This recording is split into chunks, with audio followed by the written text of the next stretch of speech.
देश के सबसे बड़े सूबे उत्तर प्रदेश के पूर्वांचल का चर्चित जनपद देवरिया, एक गांव, 9 बीघा जमीन, 2 घर और 6 हत्याएं। यूपी के मुख्यमंत्री योगी आदित्यनाथ के मठ गोरखपुर से सटा देवरिया का मामला पूरे उत्तर प्रदेश में एक्शन बुलडोजर के भौकाल को मटियामेट करने के लिए काफी है। यह बात मुख्यमंत्री योगी आदित्यनाथ को भी समझ आ गई होगी कि उनके मठ के बगल में ही उनके अधिकारी भूमाफियाओं, गुंडों और मवालियों की रखवाली कर रहे थे, जिन पर देवरिया नरसंहार के बाद सूबे के मुखिया कार्रवाई कर अपना भौकाल बरकरार रखने की कोशिश में जुटे हैं। लेकिन आइए बताते हैं बीते दिन यूपी के देवरिया में जो कुछ हुआ उसने पूरे प्रदेश को हिला कर रख दिया। जमीनी विवाद में पहले एक हत्या हुई, फिर बदले में 5 और लोगों को बेरहमी से मौत के घाट उतार दिया गया।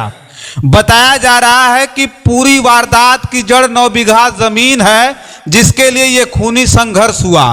सोमवार 2 अक्टूबर की सुबह रुद्रपुर थाना क्षेत्र के फतेहपुर गांव के लेहड़ा टोला में पूर्व जिला पंचायत सदस्य प्रेमचंद यादव की हत्या से गुस्साए परिजनों ने सत्य प्रकाश दुबे के घर पर धावा बोल दिया था। हमलावरों ने महज 20 से 25 मिनट में पूरे परिवार को मौत की नींद सुला दिया। वारदात को अंजाम देने के बाद सभी हमलावर मौके से फरार हो गए। बताया जा रहा है कि सत्य प्रकाश के भाई ने अपने हिस्से की करीब 9 बीघा जमीन प्रेमचंद को दे दी थी। प्रेमचंद उसकी जमीन को जोत बो रहे थे, इसी को लेकर दोनों में विवाद चल रहा था। सत्य प्रकाश ने इस मामले में कोर्ट केस भी कर रखा था। साल भर पहले विवादित जमीन की पुलिस और राजस्व टीम की मौजूदगी में पैमाइश भी हुई थी, लेकिन विवाद कम नहीं हुआ। ऐसे में बीते दिन सत्य प्रकाश और प्रेमचंद के बीच फिर से कहासुनी हो गई। इसके कुछ समय बाद प्रेमचंद की लाश मिली। यह देखकर प्रेमचंद के परिजनों का गुस्सा भड़क उठा और उन्होंने सत्य प्रकाश के घर पर हमला कर दिया। 20 से 25 लोग हाथ में लाठी, डंडा, धारदार हथियार और बंदूक लिए लेहड़ा टोला में दाखिल हुए और सत्य प्रकाश दुबे और उनके परिवार के 5 लोगों की हत्या कर दी। देवरिया में 6 लोगों की हत्या के मामले में दोनों पक्ष की तरफ से केस दर्ज कराया गया है। बीते दिन यहां जमीनी विवाद में एक पक्ष से एक व्यक्ति और दूसरे पक्ष से 5 लोगों की हत्या हुई थी। मृतक सत्य प्रकाश दुबे की बेटी शोभिता द्विवेदी की तहरीर पर 302, 307, 504 जैसी गंभीर धाराओं में हमलावरों पर केस दर्ज किया गया है। इसमें 27 लोग नामजद हैं, जबकि 50 अज्ञात हैं। पुलिस ने अभी तक लगभग 16 लोगों को हिरासत में लिया है, उनसे पूछताछ जारी है। वहीं दूसरी तरफ मृतक प्रेमचंद यादव के चाचा ने भी रुद्रपुर कोतवाली में FIR दर्ज करवाई है, जिसमें 5 लोगों को नामजद किया गया है। पुलिस आरोपियों की धरपकड़ में जुटी हुई है। पूरे गांव में भारी पुलिस बल की तैनाती भी है। 2 कंपनी PSC भी तैनात है।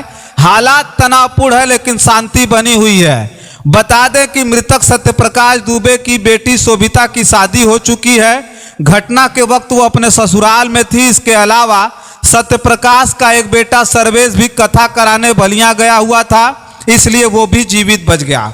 हमले में एक बेटा गांधी गंभीर रूप से घायल हुआ है, जिसका गोरखपुर के BRD मेडिकल कॉलेज में इलाज चल रहा है।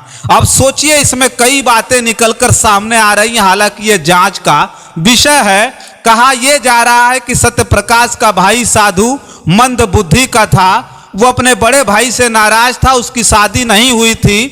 नाराज होकर घर से बाहर वो मृतक पूर्व जिला पंचायत सदस्य प्रेमचंद यादव के घर पर ही रहता था, जिसका फायदा उठाकर प्रेमचंद ने उसकी पूरी भूमि बैनामा करा लिया, जिससे सत्य प्रकाश दुबे को आग सी लग गई थी। नरसंहार की वजह बनी वो 9 बीघा जमीन प्रेमचंद के नाम है, जो अब इस दुनिया में नहीं है। उस पर धोखे से जमीन लिखाने का आरोप लगाने वाले सत्य प्रकाश दुबे सहित उनके परिवार के 5 लोगों की नृशंस हत्या की जा चुकी है, जिसके जुर्म में प्रशासन ने हथियार, लाठी, डंडा सहित 16 लोगों को गिरफ्तार कर जेल भेज चुकी है। लेकिन सवाल उठता है कि प्रशासन और सरकार आखिर कब तक अपने झूठे भौकाल से लोगों का शोषण करती रहेगी। अभी और सुनिए, बुलडोजर की कार्रवाई के लिए आरोपियों की जमीनों को, घरों को रेखांकित कर दिया गया है और फतेहपुर देवरिया में रोज खबर उड़ रही है कि बाबा का बुलडोजर आ रहा है, ध्वस्तीकरण होगा। यूपी के मुख्यमंत्री को शायद यह पता होगा कि ऐसी लाखों अर्जियां उनके दफ्तर में पेंडिंग हैं। मुख्यमंत्री पोर्टल पर शिकायत करने के बाद झूठी रिपोर्ट हर रोज उनके अधिकारियों द्वारा भेज दी जाती है और मुख्यमंत्री कार्यालय से पीड़ित के मोबाइल पर मैसेज सेंड कर दिया जाता है कि आपके समस्या का निपटारा हो चुका है, आपका जीवन मंगलमय हो। और पीड़ित गरीब फिर ये समझ जाता होगा कि अंधेर नगरी चौपट राजा, टके शेर भाजी टके शेर खाजा। भोजपुरी में गांव के लोग भी एक कहावत कहते हैं जो भौकाली यूपी की शासन प्रशासन व्यवस्था पर बड़ा फिट बैठता है। गांव के लोग एक कहावत कहते हैं, जैसन उदई वैसे भान, न इनके चुरकी न उनके कान। आज की वीडियो में बस इतना ही। आगे ऐसी खबर जानने के लिए हमारे चैनल को सब्सक्राइब करें। पेज पर देख रहे हैं तो फॉलो कीजिएगा, कमेंट करना मत भूलिएगा। सादर धन्यवाद।